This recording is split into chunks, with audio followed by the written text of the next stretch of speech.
আচ্ছা, উনি কি অনেক আগে থেকে এখানকার মন্ত্রী? অনেক পরিচিতি দেখা যাচ্ছে ওনার, কিন্তু বয়স তেমন বেশি না মনে হচ্ছে। হাসনা বলল। বেশি না তো, 27-28 হবে। উনি এই প্রথমবারই নির্বাচনে দাঁড়াচ্ছেন। বংশগত ঢাকার, ওনার পরিবার এখানেই থাকেন, কিন্তু উনি ওনার মাকে নিয়ে থাকেন চট্টগ্রামে ওনার নানা বাড়িতে। চাঁদনি উদ্গ্রীব স্বরে বলল। আমিও তো চট্টগ্রামের। সত্যি? হ্যাঁ। তুমি চট্টগ্রামের হলে তুমি ওনাকে চিনো না কেন? চট্টগ্রামেও ওনার পরিচিতি কম না।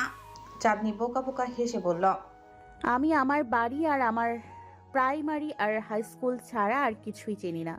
ছোটবেলা থেকে চট্টগ্রামে বড় হয়েও আর কোথাও যাওয়া হয়নি আমার। শুধু বাড়ির রাস্তাটাই ভালোভাবে চিনি। আচ্ছা, এখানে কেন এসেছো তাহলে? বাবার বদলি হয়েছে? চাঁদনি কিছুক্ষণ চুপ করে থেকে বলল। না, তেমন না, এমনি এখানে পড়তে এসেছি। আচ্ছা। চাঁদনি তাকালো সামনে। রাত ভাষণ দিচ্ছে। সিম্পল লেকচার, যেমন মা বাবার কথা শোনা উচিত, মনোযোগ দিয়ে পড়াশোনা করা উচিত, আর মোস্ট ইম্পর্টেন্ট যেটা, সেটা হলো 18 বছর পড়লে তাদের পছন্দের দল বা ক্যান্ডিডেটকে ভোট দেওয়া উচিত। তবে তার পার্সোনালিটিটা সিম্পল না, চোখে লাগার মতো। গম্ভীর আদলের মাঝে মাঝে মুস্কি হাসি দেখা যাচ্ছে। হাত নাড়িয়ে কথা বলছে, পুরুষালী কণ্ঠ, তবে শুনতে ভালো লাগে, মনোমুগ্ধকর। চাঁদনি ওনার দিকে তাকিয়ে এসব ভাবনা শেষে আবার তওবার দোয়া পড়ল। গুনাহ হচ্ছে ওর, এভাবে বেগানা পুরুষকে দেখা ঠিক না। ওর স্বামী বা ও যতই তাদের বিয়েটা না মানুক, কিন্তু কবুল বলাটা তো মিথ্যা ছিল না। এভাবে একটা অচেনা অজানা মানুষকে নিয়ে এসব ভাবতে পারে না ও। চাঁদনির দৃষ্টি সরিয়ে নিচে তাকালো। মাইন্ড ড্রাইভ করার দরকার কিছু একটা নিয়ে। হাসনা মুগ্ধ দৃষ্টিতে তাকিয়েছিল রাতের দিকে। চাঁদনি ওর মুগ্ধতার বাগড়া দিয়ে বলল। ওনার মা বাবা আলাদা থাকেন? হাসনার সামনে তাকিয়ে বলল। কিরকম? ওনার ফ্যামিলি থাকেন এখানে, আবার উনি ওনার মাকে নিয়ে চট্টগ্রামে থাকেন। তার মানে ওনার মা বাবা আলাদা থাকেন। তেমনটাই তো জানি। আলাদা কেন থাকেন? হাসনা এবার ওর দিকে ফিরে ফিসফিস করে বলল। শুনেছি বাপের 2 বিয়ে। ওনার বাবার দ্বিতীয় বিয়ের পর ওনার নিজের মায়ের মেন্টাল হেলথ বিগড়ে গেছে। সেই থেকে বাপের সাথে ওনার ঝগড়া। একজন আরেকজনের মুখদর্শনও করেন না। উনি ওনার পরিবারের সাথে থাকেন না, কিন্তু ওনাকে প্রায়শই রাজনৈতিক কর্মকাণ্ডে দেখা যায়। এতদিন ওনার বাপ মন্ত্রী ছিলেন, এবছর উনি নির্বাচনে দাঁড়িয়েছেন আর কলেজে এসেছেন নির্বাচনের প্রচারণার জন্য। স্বাভাবিকভাবেই হাই হ্যালোর চেয়ে দলের স্লোগান ওনার কাছে বেশি মুখ্য। আর বিশ্বাস করো, আমি হলফ করে বলতে পারি, এবারে উনি নির্বাচনে জিতবে, তখন আমরা একজন হ্যান্ডসাম মন্ত্রী পাবো। উৎফুল্ল হয়ে বলল হাসনা। রেহান অনেকক্ষণ ধরে ওদের বকবকানি শুনছিল। এ পর্যায়ে সে গম্ভীর হয়ে বলল। তাদের ফ্যামিলিতে কি হয় না হয় সেটা জেনে তো আর আমাদের কাজ নেই। মানুষের ব্যাপারে এত নাক গলানো ঠিক না। হাসনা মুখ বাঁকালো। চাঁদনি মুখ কালো করে বলল। আমরা তো এমনিই বলছিলাম, সেলিব্রিটিদের নিয়ে তো মানুষ একটু গসিপ করবেই। এতে আমার রিয়েক্ট করছেন কেন তোমার বন্ধু? ধুর, ওর কথা আর শোনো না তো। ও খুব সুশীল, সব কিছুতেই বাগড়া দেওয়ার স্বভাবর। রাত খুব শর্টকাটে বক্তব্য শেষ করলো। স্টেজের পাশে গিজ গিজ করে ছেলে পেলে দাঁড়ানো। রাত হাতের ইশারায় একজনকে স্টেজে ডাকলো। ছেলেটা স্টেজে উঠে তার হাতে লিফলেট ধরিয়ে দিল। রাত কাগজগুলো উঁচিয়ে বলল। এই লিফলেটগুলো স্টুডেন্টদের মাঝে বেরোনোর জন্য আমাদের তোমাদের মধ্য থেকে একজনকে দরকার। বলো, কে হবে আমাদের দলের একনিষ্ঠ সমর্থক? সবাই একযোগে হাত তুলল। বাদ গেল না হাসনা আর বৃষ্টিও। চাঁদনি কপাল চাপড়ালো ওদের অবস্থা দেখে। আশ্চর্য, মেয়েগুলো এমন স্যাবলামে করছে কেন? ছেলে কি এরা আগে দেখেনি? একটা ছেলে এসে দাঁড়ালো রাতের পাশে। ছেলেটার নাম সুহাস। সারাক্ষণ আঠার মতো চিপকে থাকে ওর সাথে। এসেই রাতের কানের কাছে ফিসফিস করে বলল। স্যার, এই কাজটা একজন নারীকে দিলে ভালো হবে। কেন এসব কাজে মেয়েদেরকে ফার্স্ট প্রায়োরিটিতে রাখা হয়? এখন নারী কোথায় পাবো আমি? ভ্রু কুঁচকে বলল রাত। সুহাস হকচকিয়ে বলল। সামনে তাকিয়ে দেখুন, মাঠে নারীর অভাব নেই স্যার। রাত চঞ্চল দৃষ্টি ঘুরিয়ে তাকালো। আসলে মেয়েদের অভাব নেই, উল্টো ছেলেদের তুলনায় মেয়ে বেশি। সবাই হাত উঁচিয়ে রেখেছে, অনেকেই চিল্লিয়ে বলছে তাকে দিতে। তখনই ওর দৃষ্টি পড়ল একেবারে পিছনের সারিতে বসা গাউন পরা একটা মেয়ের উপর। সে মাথা নিচু করে বসে আছে, অন্যদের মতো হাত উঁচিয়ে রাখেনি। লজ্জায় আটসাট হয়ে মাথা নিচু করে বসে আছে। হাজারো শাড়ি পরা নারীর মাঝে তাকে সবার চেয়ে আলাদা লাগছে। রাত স্পিকারে সবার উদ্দেশ্যে বলল, ধন্যবাদ সবাইকে এত এক্সাইটমেন্ট দেখানোর জন্য। তবে আমরা যাকে খুঁজছিলাম তাকে পেয়ে গেছি। শেষের সারিতে বসা, বাসন্তী রঙের গাউন পরা, লম্বা চুলো মেয়েটা। স্টেজে এসো। চাঁদনি চকিতে তাকালো, কারণ সবার মাঝে একমাত্র ওই গাউন পরে আছে। হাসনা আর বৃষ্টি অবাক হয়ে তাকালো ওর দিকে। পরক্ষণেই হাসনা উৎফুল্ল হয়ে বলল, বন্ধু তোমাকে ডাকছে। আমাকে না, অন্য কেউ হবে হয়তো। দ্বিধায় পড়ল চাঁদনি। এতগুলো মেয়ের মাঝে ছেলেটা ওকে ডাকবে এমন কনফিডেন্স খুঁজে পাচ্ছে না ও। আরে গাধা, তোমাকেই ডাকছে, যাও স্টেজে যাও। হাসনা ঠেলে ঠুলে উঠিয়ে বলল, আমার ভয় লাগছে হাসনা। আরে পাগল নাকি তুমি? আমরা সুযোগ পাচ্ছি না আর তুমি ভয় পাচ্ছ? যাও তুমি।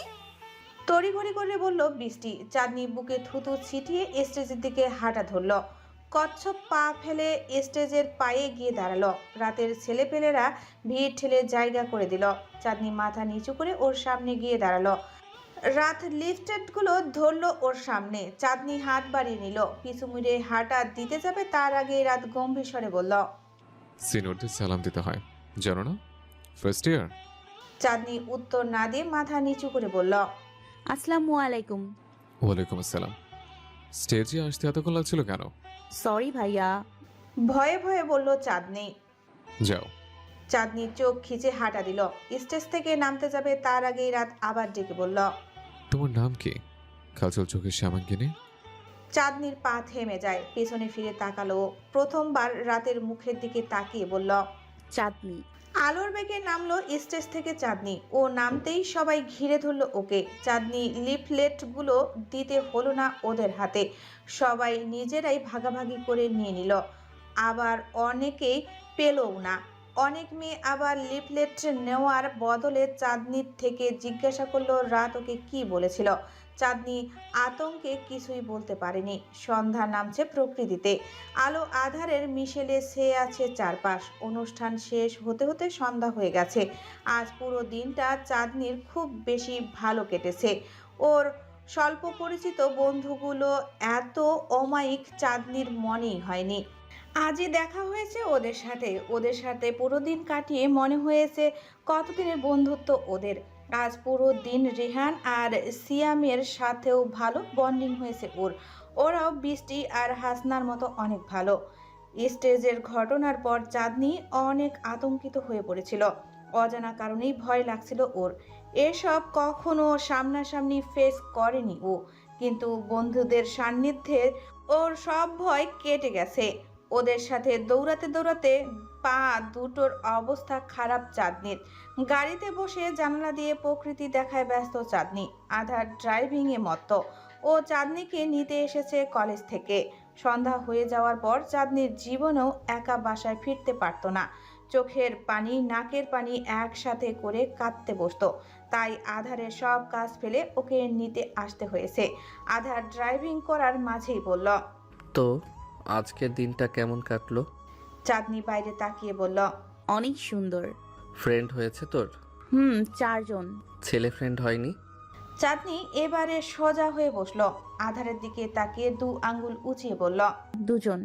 ভালোই, তুই যে এখন আপডেট হচ্ছিস সেটা দেখেই ভালো লাগছে আমার। শোন, প্রতিদিন কলেজে যাবি, পড়বি, ঘুরবি, ফ্রেন্ডদের সাথে আড্ডা দিবি, তাহলেই মাইন্ড ফ্রেশ থাকবে। কি সারাক্ষণ মুখ একটা প্যাঁচার মতো করে বসে থাকোস? চাঁদনি চুপ থাকলো। আধার আবার বলল, তোদের ওখানে কি আজ সেলিব্রিটি টাইপের কেউ এসেছিল? কেন মনে হলো? তোদের কলেজের রোডটাতে দুপুরের দিকে অনেক জ্যাম ছিল। তুমি আমাদের কলেজে এসেছিলে? হ্যাঁ, বাট তোর দেখা তো পাইনি। দুপুরে খেয়েছিলি কিনা সেটা দেখতেই এসেছিলাম। মিথ্যে কেন বলতেছো? সত্যি। মিথ্যা কেন বলবো তোকে? ফোন ধরছিলি না, টেনশন হচ্ছিল। এমনিতেই চাচ্চুকে উল্টাপাল্টা বলিস আমার নামে। তুই হারিয়ে গেলে তাকে কি জবাব দিতাম? জেল খাটতে হতো আমাকে। পেতনি, সবসময় আমাকে ফাঁসানোর ধান্দা। মুখ বাঁকালো চাঁদনি। কে এসেছিল রে? মন্ত্রী। আচ্ছা, মন্ত্রী আসলে ফোন ধরা যায় না? আমি তখন লিফলেট দিচ্ছিলাম সবাইকে। আই গেস পরে তো কল ব্যাক করেছিলাম। তুমি তো বলনি যে এসেছো। লিফলেট দিচ্ছিলি? কিসের? ভ্রু কুসকে বলল আধার। চাঁদনি পুরো ঘটনা বলল। আধার বিলম্ব স্বরে বলল, এত মেয়ের মাঝে উনি লিফলেট দেওয়ার জন্য তোকেই স্টেজে ডাকলেন? ডাকলেন। কেন? মানে তোকেই কেন? কলেজে এত সুন্দরী সুন্দরী মেয়ে থাকতে ওনার চোখ তোর উপরই পড়লো কেন? তুই তো সুন্দর না। সবাই তো আর তোমার মতো সুন্দর খোঁজে না ভাইয়া, বাট আমিও কনফিউজড। উনি আমাকে কেন ডাকলেন? তুমি তো বলো আমাকে অন্ধকারে দেখা যায় না। উনি কি করে দেখলেন? আই থিঙ্ক ওনার চোখে সমস্যা আছে রে চাঁদ। নয়তো তোর মতো মেয়েকেই ওনার চোখে পড়বে কেন?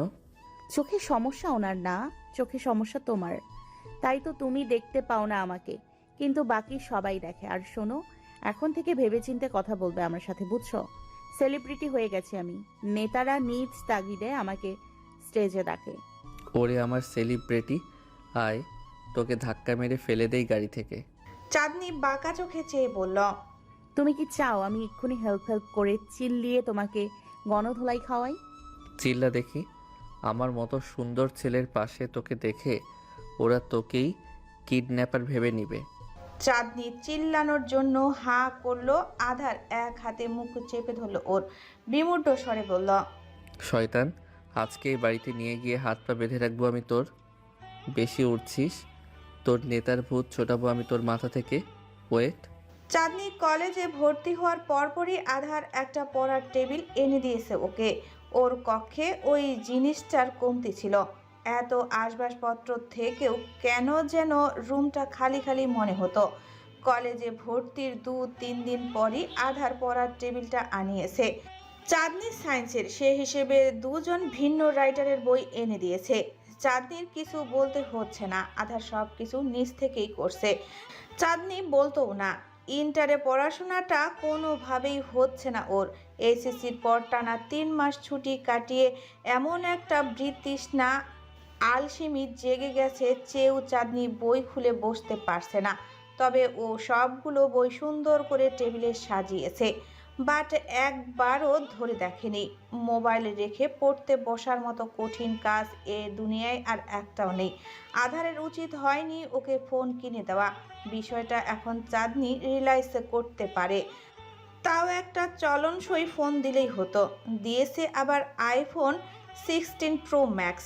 সেটা নিয়ে চাঁদনি রিলস দেখেই বাঁচে না। ওর 4 জন বন্ধু ফ্রেন্ডসে ফরএভার নামে একটা গ্রুপ আছে হোয়াটসঅ্যাপে। চাঁদনিকে সেখানে অ্যাড করেছে ওরা। সেখানে সারাদিন টুংটাং মেসেজ আসে। একটা পিঁপড়া মরলেও সে খবর পাওয়া যায় গ্রুপে। চাঁদনি সেদিনই ক্লাসে যায়, যেদিন ওর সব বন্ধু কলেজে আসে, নয়তো যাওয়া অফ। একা বাড়িতে বসে থাকে। আজ অনেক দিন পর চাঁদনির মনে হয়েছে ওর একটু পড়াশোনা করা দরকার। তাই টেবিলে বই খুলে বসেছে। বইগুলো একদম নতুন করকরা, মোটা মোটা বই। চাঁদনি কিছুক্ষণ গন্ধ শুঁকে, কিছুক্ষণ উল্টে পাল্টে দেখে, কিন্তু কি পড়বে কিছুই বুঝতে পারে না। মোবাইলে আবারও নোটিফিকেশনের শব্দ আসে। চাঁদনি আবার ফোন হাতে তুলল। গ্রুপে ওই দিনের ঘটনাটা নিয়ে তুমুল তর্ক বিতর্ক হচ্ছে। কয়েকজন সিনিয়র আপু চাঁদনিকে নিয়ে উল্টাপাল্টা বলছে। রাত ওকে লিফট দেওয়া নিয়ে সেটা শুনেছে বৃষ্টি। আপুদের মুখের উপর কথা বললেও ওর শান্তি হয়নি। এখন গ্রুপে সে রাগ ঝাড়ছে। চাঁদনি হাসলো ওদের মেসেজ দেখে। কম সময়ের মধ্যেই এই মানুষগুলোর সাথে ওর খুব সুন্দর বন্ডিং তৈরি হয়েছে। ছেলেমেয়েগুলো এত ভাবে চাঁদনির কথা, একমাত্র ওদের সামনেই নিজের গায়ের রং নিয়ে ফ্যাস্টেশন ফিল করে না চাঁদনি। ওরা চাঁদনিকে এত সুন্দর করে ডেসক্রাইব করে। ওদের সাথে থাকলেই চাঁদনি রিয়েলাইজ করে গায়ের রংটাই সব কিছু না, তার চেয়েও দামি আরও অনেক কিছু আছে। চাঁদ। আধারের ডাক কানে আসতেই চাঁদনি ধরফরিয়ে মোবাইল রেখে দিল। দ্রুত হাতে ফিজিক্স বইয়ের পৃষ্ঠা উল্টানো শুরু করলো। আধার উকিয়ে দিল ওর কক্ষে। চাঁদনি তাকালো সেদিকে। আধার দরজায় পাটা তন ধরে বলল, বিজি? না তো। কথা ছিল তোর সাথে। এসো। আধার কক্ষে ঢুকলো, বিছানার উপরে বসে বলল, পড়ছিলি? না, এমনি বইগুলো দেখছিলাম। কি যেন বলবে বলছিলে, বলো না। আধার সে কথা না বলে ভ্রু উঁচিয়ে বলল। পড়ছিলি না মোবাইল দেখছিলি? চাঁদনি আমতা আমতা করে হেসে বলল, পড়ছিলাম। আমি তো দেখতে পাচ্ছি না। তোর পড়ালেখার এই বিশ্রী অবস্থা কেন হয়েছে বলবি আমাকে চাঁদ? চাঁদনি অসহায় স্বরে বলল, আমি পড়তে চাচ্ছি কিন্তু পারছি না। কেন? জানি না। পড়াশোনার ইচ্ছা নাই? না থাকলে বল, বিয়ে দিয়ে দেই। চাঁদনি হতভম্ব হয়ে তাকিয়ে বলল, বিয়ে দিবা মানে? পড়াশোনা না করলে বিয়ে তো দিতেই হবে, তাই না? নয়তো তোকে কোনো কাজবাজ ছাড়া ঘরে বসিয়ে রাখবো নাকি? চাঁদনি কিছুক্ষণ বিমূঢ় দৃষ্টিতে তাকিয়ে থাকলো। কি কপাল ওর!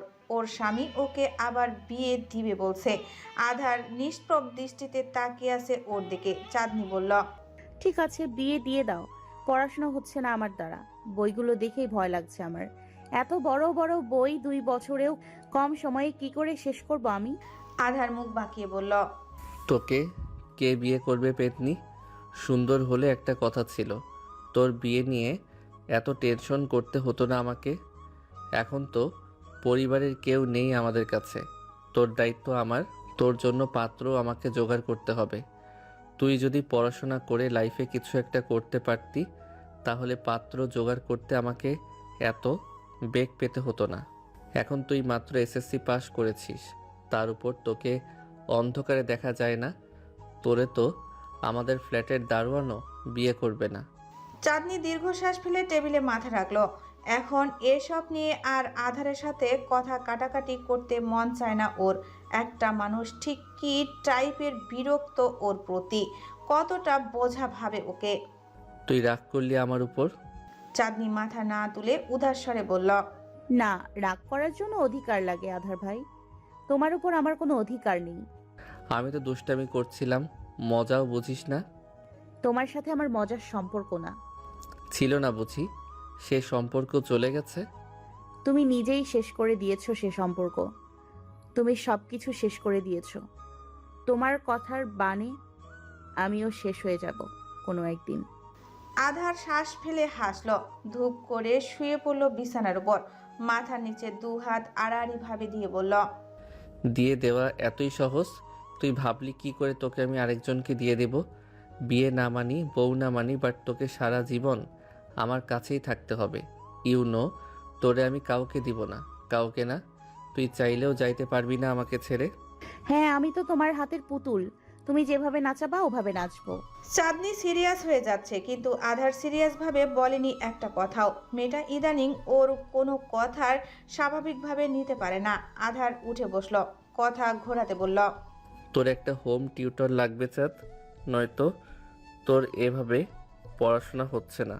চাঁদনি চেয়ারে পা দুটো তুলে আধারের দিকে তাকিয়ে বলল, হোম টিউটর রাখার চেয়ে অনলাইনে ক্লাস করা বেশি ভালো না? সবাই দেখি পরামর্শ দিচ্ছে এইচএসসির জন্য অনলাইনে পড়া বেশি ইফেক্টিভ। ধুর, এদের কথা শুনিস না। এরা কোর্স বিক্রি করার জন্য যা তা বলে। আমি তোর জন্য একটা টিচার ঠিক করেছি। Mail teacher? মুখ ফসকে বলে ফেলল চাঁদনি। ছোটবেলা থেকেই ও ফিমেল টিচারের কাছে পড়েছে, সেটা প্রাইভেট হোক বা ঘর টিচার রেখে পড়া। শুধু স্কুলে বাধ্য হয়ে ওকে মেল টিচারের কাছে পড়তে হতো। এটা খুবই স্বাভাবিক, অথচ চাঁদনি স্বাভাবিকভাবে নিতে পারে না। কিন্তু আধার বুঝলো উল্টো, নাক ফুলিয়ে বলল, মেইল টিচারের কাছে পড়ার খুব শখ। 24 ঘন্টার মধ্যে আমি 12 ঘন্টায় বাড়িতে থাকি না। তুই একা বাড়িতে একটা মেইল টিচারের কাছে পড়বি? বাহ, কি আক্কেল তোর! মুখ বাঁকালো চাঁদনি, বাঁকা হেসে বলল, আরে ইয়ার, বুঝলা না তো তুমি? তুমি নিজেই বলো আমাকে কেউ চয়েস করবে না। আমার রূপের বাহারে ছেলেরা আমার দিকে ফিরেও তাকাবে না। সো মেল টিচার রাখলে ক্ষতি কি? একা বাড়িতে পড়লেই বা ক্ষতি কি? না আমার দিকে তাকানোর চান্স আছে তার, না উল্টাপাল্টা কোনো কিছু ভাবার চান্স আছে। চাঁদনি ইদানিং কথায় কথায় বাঁশ মারে আধারকে। ও আগেও আধারের সব কথা চুপ করে শুনতো এমন না, বাট এখন আধারের সাথে মুখে মুখে তর্ক করার হাতটা বেড়ে গেছে। আধার সে যুক্তি খণ্ড করতে পারে না, তাই রেগে যাওয়া ভং ধরে। উঠে দাঁড়িয়ে গাঁটটা মারে চাঁদনির মাথায়। এখনও সে সেম কাজটা করলো। চাঁদনি নাক মুখ কুঁচকে তাকালো। আধার শাসিয়ে বলল, বাপরে বাপ, মুখ তো মুখ না, কোন দিন যে ঠোঁট দুটো সেলাই করে দিব আমি নিজেও জানি না। আগামী মাস থেকে তটিনী পড়াতে আসবে তোকে। কাল থেকে আসতে বলেছি, সময় হচ্ছে না ওর। স্টুডেন্ট পড়ায় না ও, তারপরও তোর জন্য টাইম ম্যানেজ করেছে। অনেক রিকোয়েস্ট করার পর রাজি হয়েছে। এই মাসটা কোনো মতে পড়, আগামী মাস থেকে ও গাইডলাইন দিবে, প্যারা নাই। চাঁদনি ঘাড় বাঁকিয়ে আজ্ঞা গ্রহণ করলো। চাঁদনির মুখে আবার রাত নামে একজন নেতার কথা বেশ কয়েকবার শুনেছে আধার। এ প্রায়শই কলেজ থেকে ফিরে তার কথা বলে ওকে। বন্ধুদের সাথে তাকে নিয়ে আড্ডাও দেয়। চাঁদনির গলার স্বর মার্শাল্লাহ। দোতলা থেকে কথা বললে অথচ নিচতলা পর্যন্ত শোনা যায়। ও স্বাভাবিক গলার স্বরও অনেক বড়। আধার নিচে বসে বাঁ পাশের রুমে থেকে ওর প্রতিটা কথা স্পষ্ট শুনতে পায়। বিষয়টা অতটা সিরিয়াস না। চাঁদনি সিরিয়াসভাবে বলেও না। মানুষ যেভাবে সেলিব্রিটিদের নিয়ে গসিপ করে সেভাবেই বলে ও, স্বাভাবিক ব্যাপার। অথচ আধার সেটা না স্বাভাবিকভাবে নিতে পারে না। খুব করে ইগো হার্ট হয় ওর। কেন হয় আধার জানে না। ও জানতো কিছু কিছু মেয়েরা তাদের সামনে আরেকটা মেয়ের প্রশংসা সহ্য করতে পারে না, কারণ মেয়েরা খুব হিংসুটে হয়। আধার ছেলে হয়েও কেন যেন এই বিহেভটা করে। কিন্তু আধার হিংসুটে না একটুকু। হ্যাঁ, ও বর্ণবাদী, কিন্তু কোনো দিন কাউকে হিংসা করতে হয়নি ওকে। ও ছোটবেলা থেকেই সব বিষয়ে পারফেক্ট। নিজের চেয়ে আহামরি পারফেক্ট কাউকে দেখেনি ও। কিন্তু চাঁদনি এমনভাবে ছেলেটার কথা বলে আধারের খুব দেখতে মনে চায় তাকে। ও রাত নামের সেই ছেলেটার প্রশংসা নিতে পারে না, যাকে ও দেখেনি কোনো দিন। গা জ্বলে ওর। অথচ চাঁদনি নিজ থেকে বলতেও আসে না। ও তো তেমন কথা বলে না আধারের সাথে। আধার ওকে খুঁচিয়ে খুঁচিয়ে জিজ্ঞাসা করে। আবার চাঁদনি এসব বললে সে কথাগুলো বিষের মতো লাগে ওর কাছে। এক জ্বালায় পড়েছে আধার। আধারের খুব ইচ্ছে ছেলেটাকে একবার দেখার। কোন আসমান থেকে নেমে আসা হুরপাড়া, যাকে বর্ণনা করে চাঁদনি জ্বালিয়ে দিচ্ছে ওকে, সেটা একবার দেখতে চাই ও। এ কথাটা 2-3 বার চাঁদনিকে বলেও ফেলেছে আধার, তবে সেটা খুব তাচ্ছিল্যভাবে। যেমন কে এমন ওয়ার্ল্ড হ্যান্ডসাম, আমাকে একটু দেখাস তো। অথচ ভেতরে ভেতরে ফাটছে ওর। কিন্তু যেভাবেই হোক অ্যাটিটিউড তো দেখাতেই হবে ওকে। এমন ভাব ধরে থাকতে হবে আধার কাউকে গোনেই না। মানুষের কথা শোনার সময় কই ওর। আজ শুক্রবার, চাঁদনি আর আধার দুজনই ঘরে। কারো কলেজ ভার্সিটি নেই। চাঁদনি সবাই বসে টিভি দেখছে। ডোরিমন ও কার্টুন দেখে টিভির স্ক্রিনে। বড় স্ক্রিনে কার্টুন না দেখলে ভালো ফিল পাওয়া যায় না, কেমন যেন চাঁদনির মনে হয়। অ্যাড আসতেই চাঁদনি চ্যানেল পাল্টালো। খবরের চ্যানেলের রাজনৈতিক দলের লাইভ টেলিকাস্ট হচ্ছে। সবাই লিফলেট বিতরণ, ভোটের প্রচারণায় ব্যস্ত। চাঁদনি চ্যানেল পাল্টে দিতে গেলে কিন্তু স্ক্রিনে একজনের স্বল্প পরিচিত আদলের দেখা পেতেই থেমে গেল ও। রাত জার্নালিস্টদের প্রশ্নের উত্তর দিচ্ছে। চাঁদনি গলা ফেরে ডাকলো আধারকে। আধারের আসার সময়টা দিল না ও, চিল দিয়ে ডাকলো, আধার ভাই। আধার হন্তদন্ত হয়ে নামে নিচে। রেগে মেগে বলল, জানোয়ার, গাভীর মতো চিল্লাচ্ছিস কেন? আধার হাঁপাচ্ছে। কয়েকদিন ধরেই একটা প্রজেক্ট বানানো নিয়ে অবস্থা খারাপ ওর। চাঁদনি তেরা কিছু বলল না ওকে। আধারের কথা আমলে না নিয়ে বলল, তুমি না নেতাকে দেখতে চাচ্ছিলে? উনি সামনে ইশারা করে বলল চাঁদনি। আধার টিভির স্ক্রিনের দিকে দৃষ্টি নিবদ্ধ করলো। ভ্রু কুঁচকে কিছুক্ষণ চেয়ে থাকলো। ফিসেল হেসে বলল, যে লেভেলের নেতা নেতা করছিলি, তোদের নেতা ওই লেভেলেরও সুন্দর না। সিরিয়াসলি, আমি যে কালো সেটা তুমি স্পষ্ট দেখতে পাও, অথচ নেতা যে সুন্দর সেটা তুমি দেখতে পাচ্ছ না। যেভাবে বর্ণনা করেছিলি অত আহামরি না, ওনার চেয়ে তো আমিই বেশি সুন্দর। নিজের দিকে তর্জনী উঁচিয়ে বলল আধার। চাঁদনি নিজের অপমানের প্রতিশোধ নেওয়ার একটা রাস্তা পেল যেন। আধার ওকে কম কথা শোনায়নি ওর গায়ের রং নিয়ে। এবার ওর পালা। যেভাবেই হোক আজকের বিতর্কতে ওকে জিততেই হবে। চাঁদনি বলল, নো, নেতা বেশি সুন্দর। আধার গিয়ে সোফার উপরে বসলো। চাঁদনির দিকে তাকিয়ে ধমকে বলল, থাপ্পড় খাবি বেয়াদব। ছি চাঁদ, চোখের সামনে এত সুন্দর একটা ছেলে থাকতে তোকে টিভিতে আরেকটা এভারেস্ট ছেলেকে দেখতে হচ্ছে। উনি এভারেজ। আমার সামনে অবশ্যই এভারেস্ট। দেখ, ভালো করে দেখ আমাকে। আমি বেশি সুন্দর, তোর আমাকে দেখা উচিত। আধার সো মেরে রিমোটটা নিয়ে নিল ওর হাত থেকে। চাঁদনি বলল, নেতা বেশি সুন্দর, তোমাকে দেখার মানুষের তো অভাব নেই। আমি বরং ওনাকেই দেখি। এভাবে বলবি না, ইগো হার্ট হচ্ছে আমার। গুনাহ হবে তোর। স্বামী রেখে আরেকজনের দিকে চোখ দিচ্ছিস। চাঁদনি বাঁকা চোখে তাকালো ওর দিকে, বলল, গুনাহা হলে আমার হবে, তোমার আমাকে নিয়ে ভাবতে হবে না। রিমোট দাও। না, দিব না।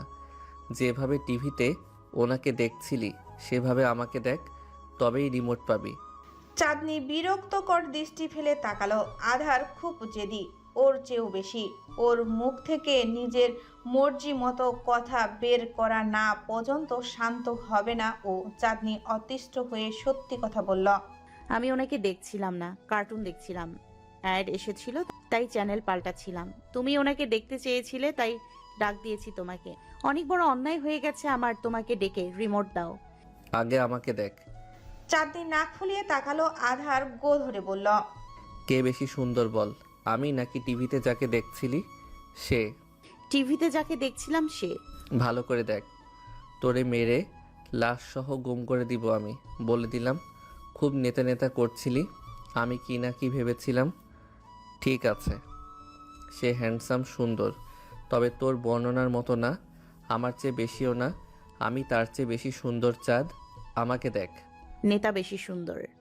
ঝগড়া লেগে গেল দুজনের মধ্যে। আধার থাবা দিয়ে ধরল চাঁদনিকে, পিঠ পেছনে হাত মুছড়ে দিয়ে বলল, বল, কে বেশি সুন্দর? নেতা। আধার হাতের চাপ বৃদ্ধি করলো, তবে তা একেবারেই সহনশীল। বল, কে বেশি সুন্দর? তোর চিকন চিকন হাতগুলো ভেঙে যাবে, হাতের মায়া কর। সত্যি বলছি, আমি ভেঙে দিব। চাঁদনি হার মেনে বলল, আচ্ছা তুমি বেশি সুন্দর। ছাড়া পাওয়ার জন্য বলছিস না তো? কি মুসিবত, বললাম তো তুমি বেশি সুন্দর। আমার ভুল হয়ে গেছে তাকে সুন্দর বলে, মাফ চাই, ছাড়ো আমাকে, ব্যথা পাচ্ছি। আধার ছাড়লো, দূরে সরে বসলো চাঁদনির থেকে। চাঁদনি হাঁপ ছেড়ে বাঁচলো। আধারের মুখের ওপর কুসুম ছুঁড়ে মারতে আধার ক্যাচ ধরে ফেললো সেটা। চাঁদনি ধূপধাপ পা ফেলে সিঁড়ির কাছে দাঁড়ালো। আধার ভাই। আধার পিছু ফিরে তাকালো চাঁদনির দিকে। চাঁদনি মিষ্টি করে হেসে বলল, নেতা বেশি সুন্দর। তারপর ভো দৌড় দিয়ে চলে গেল উপরে। আধার মুখ কালো করে তাকালো টিভির স্ক্রিনের দিকে। এখনো লাইভ টেলিকাস্ট হচ্ছে, রাত স্পিচ দিচ্ছে। আধার চিন্তিত হয়ে বলল, আসলেই সুন্দর ছেলেটা, কিন্তু যাই হোক, চাঁদনির সামনে হার মানা যাবে না। সকাল সকাল আধারের ফ্ল্যাটে তটিনী এসেছে। ও যখন বেল বাজিয়েছে তখন সকাল 7টা। আধার দরজা খুলে অবাক হয়নি। ওর বন্ধুগুলো উল্টাপাল্টা সময়ে আসে, তার কারণও আছে বটে। সবাই নিজেদের জীবনে খুব ব্যস্ত। এত ব্যস্ততা কাটিয়ে বন্ধুর বাড়িতে যাওয়ার জন্য একটা ফ্রি টাইম খুঁজতে হয়। কয়েকদিন ধরেই ভার্সিটির প্রজেক্ট নিয়ে সবাই খুব প্যারা খাচ্ছিল, দেখা করার ফুসরতি পাচ্ছিল না। আধার তটিনীকে দেখে ভেবেছিল সবাই বোধহয় এসেছে ওর সাথে দেখা করতে, কিন্তু না, তটিনী একাই এসেছে, আর কেউ আসেনি। তটিনী সোফার উপরে বসে অপেক্ষা করছে আধারের। আধার কিচেন থেকে বেরিয়ে কফির মগ এগিয়ে দিল তটিনীর দিকে। ওর সামনাসামনি নিজেও এক কাপ কফি নিয়ে বসল। চিনির পরিমাণ ঠিক আছে কিনা বলিস তো, ঘুম ঘুম চোখে বানিয়েছি। তটিনী হাসলো, কফির কাপে চুমুক দিয়ে বলল, পারফেক্ট। কিন্তু তুই এত সকাল সকাল উঠে গেছিস যে? আমি পুরা রাত ঘুমাইনি, প্রজেক্ট বানাচ্ছিলাম। তটিনী বলল, ভালো আছিস অন্ধকার? না রে, দিনকাল ভালো যাচ্ছে না। তোর প্রজেক্ট বানানো শেষ? ফাইনালি। অনেক কষ্টে যে প্যারা খাচ্ছিলাম এটা নিয়ে। তোর কি অবস্থা? আমার এখনও কমপ্লিট হয়নি। আমি তো এখন সাবিহার প্রজেক্টে হেল্প করতেছি, নয়তো তোকে হেল্প করতাম দোস্ত। আরে না, তোরা মেয়েরা তো খুব ডিসিপ্লিনড। আমার হাদারাম বন্ধুগুলো এখনও প্রজেক্টে হাতও দেয়নি, অনেকে জানেই না প্রজেক্টের ব্যাপারে। বাদ দে এসব, তোর ব্যাপারে বল। আমার ফ্ল্যাটে পায়ের ধুলো পড়লো কি করে? তটিনী কফি শেষ করে কাপ রাখলো টেবিলে, আধারের দিকে তাকিয়ে বলল, এমনি প্রজেক্টের কাজ শেষ হয়েছে, ভাবলাম চাঁদনির সাথে দেখা করতে আসি। তুই আবার নেক্সট মান্থ থেকে ওরে পড়াতে বলেছিস, এমনি একটু আলাপচারিতা করব ওর সাথে, সেই ভেবেই এসেছি। চাঁদনি কই? ঘুমাচ্ছে। এত সকালে উঠবে না? ব্রেকফাস্ট করে এসেছিস? ওহো, বুয়া উঠে একটু পর নাস্তা বানাবে, খেয়ে যাবি? তুই না বললেও খেয়েই যেতাম। বন্ধুর বাড়ি থেকে অভুক্ত পেটে যাওয়া যায় নাকি? বাট বুয়া রান্না করে, চাঁদনি রান্না করে না। আধার চোখ ছোট করে তাকালো ওর দিকে, বলল, ওর বয়সে তুই নিজের বাড়িতে এক গ্লাস পানিও ঢেলে খেতিস না। মানুষকে বলা খুব সহজ, ওরে দিয়া আমি রান্না করাবো? পড়াশোনা নাই ওর, ও পারবে এসব করতে? তটিনী উৎফুল্ল হয়ে বলল,